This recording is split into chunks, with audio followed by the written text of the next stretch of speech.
కష్టాలు కన్నీళ్లు నిలిచి ఉంటాయా శానాళ్ళు ఇంకా పొదల మాటు పువ్వుల్లాగా ఒదగాలోయమ్మా గుబులే లేని గువ్వల్లాగా ఎగరాలోయమ్మా పచ్చని అడవి తల్లి పందిరతుందమ్మా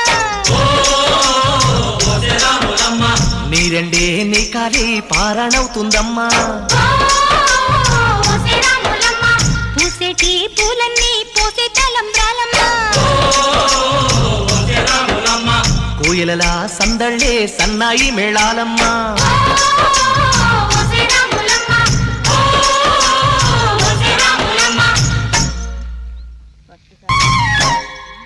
ఓ ముత్యాల రెమ్మ ఓ మురిపాల కొమ్మ ఓ పున్నమి బొమ్మ ఓ పుత్తడి గుమ్మ ఓ రాములమ్మ రాములమ్మ. మేమైతే పత్తి అయితే తీస్తున్నాం. ఓకేనా, మరి మా పత్తి పరిస్థితి అయితే ఇలా ఉంది ఫ్రెండ్స్. అందరు